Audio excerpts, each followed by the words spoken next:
The knocking behind the wall had finally started again, but when Ethan opened the west corridor, he didn't find a stranger waiting inside. He found the reason the messages had begun. The archive door slammed shut behind them. Red emergency light bled across the walls. Somewhere beyond the concrete, the metal knocking began again. Slow, deliberate, close. Both phones lit up at the same time. Ethan looked down first. Do not open the west corridor. Mira's face changed as she read her own message. Open it before 2:13. Neither of them moved. The knocking came again, louder now, not random. 3 knocks. Then 3 more. Ethan looked at Mira. What did yours say? Mira swallowed. It told me to open the west corridor. Ethan held up a screen. It told me not to. The building had stopped separating them. Now it was forcing a choice. At the far end of the archive, one of the red-lit walls unlocked with a heavy metallic click. A narrow passage opened where there had been only shelving before.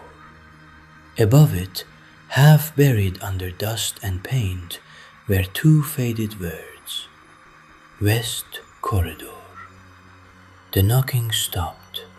For 1 second, the silence was worse. Then a woman's voice came through the wall. Ethan? Mira froze. The voice was weak, old, familiar. Open it. Ethan stepped into the corridor first. At the end was a reinforced metal door with a square glass window. Behind it stood a woman in a dark red coat. Older, exhausted. Her face thinner, her eyes hollow. But they were Mira's eyes. Mira stopped breathing. No. The woman behind the glass raised one trembling hand. Mira, she said softly, you finally made it back. Ethan stared between them. The older woman looked at him next. I know what you think you are, she said, but you're late. Mira moved closer to the glass. Who are you? The woman almost smiled. I'm the version of you that stayed. The room seemed to tilt around them. The woman in the red coat, the warnings, the fear, the feeling of recognition. It had always been Mira. Mira stepped back, shaking her head. No, that's not possible. The older Mira kept her eyes on her. This place doesn't trap people, it traps choices. She pointed weakly toward Ethan. He was never the first Ethan. Ethan went still. The older Mira continued. The first one died the night the messages began.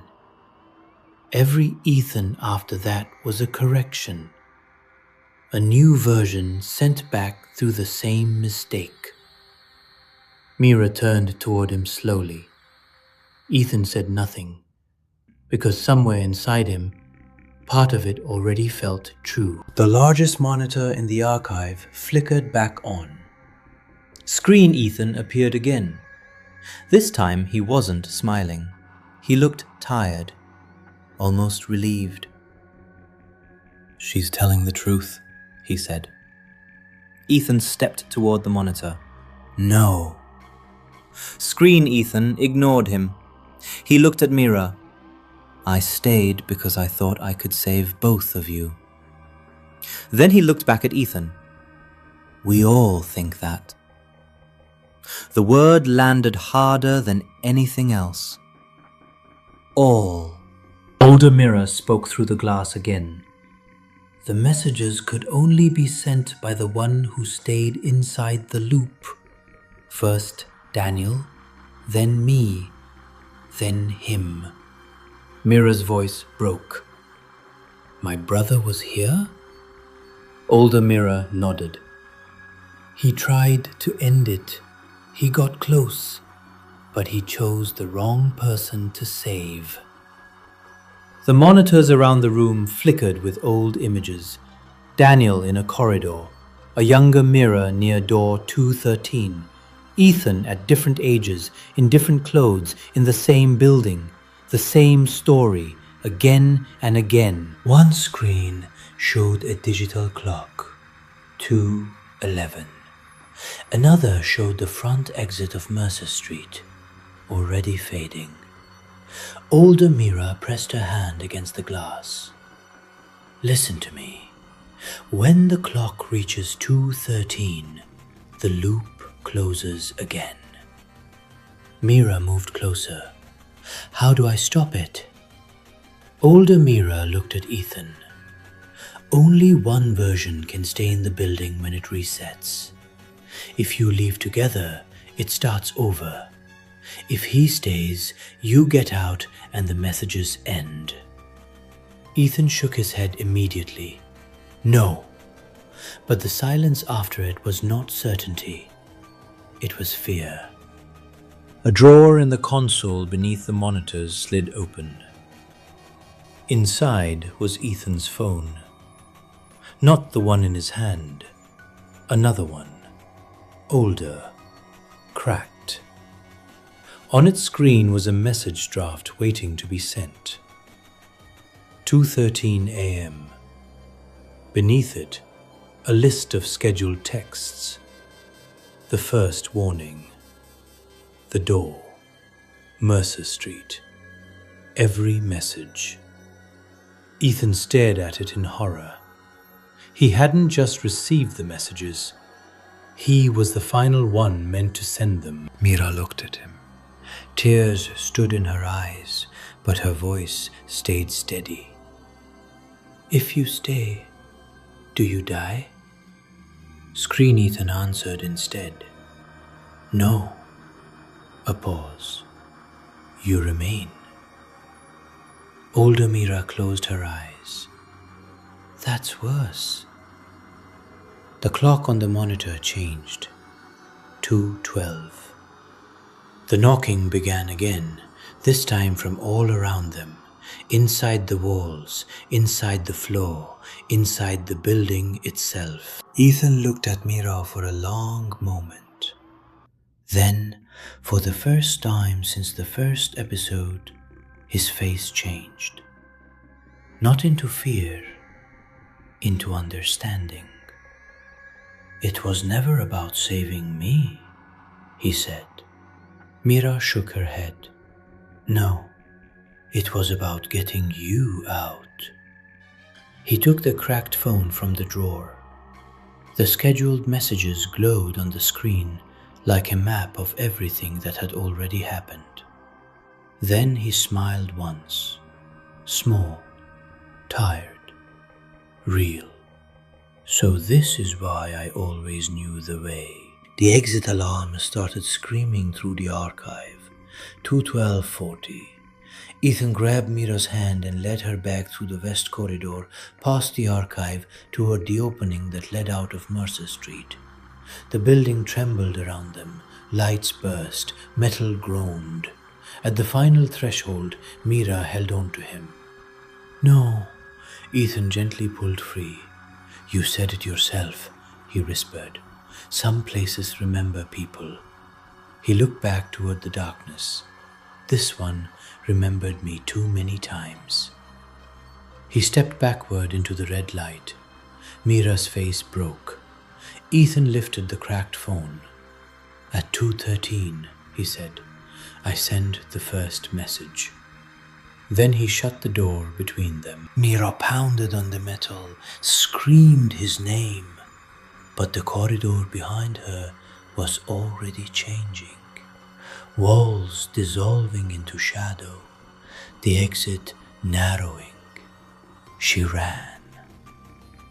The moment the clock inside hit 2:13, every light went out, and somewhere behind the walls, one phone sent its first message. Mira stumbled out into cold night air.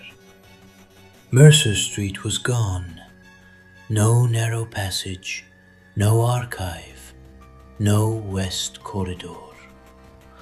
Only an ordinary wet street and the distant sound of traffic. Across the road stood someone under a street lamp. A man. For one impossible second, Mira thought it was Ethan. Then the man stepped forward. It was Daniel, alive, older than she remembered, confused. "Mira," he said, "where have you been?" She stared at him. Then she whispered the only name that mattered. "Ethan." Daniel frowned. "Who?" Mira looked down at her phone with shaking hands. No messages, no unknown number, no trace of Mercer Street. She opened her photos. The pictures from the archive were gone. The black and white footage was gone. Every image had changed. Every trace of Ethan had vanished. Almost. In one dark photo taken by accident, reflected in the glass of a dead screen behind her, there was a figure standing in shadow. Tired eyes, dark jacket, one hand raised as if in farewell.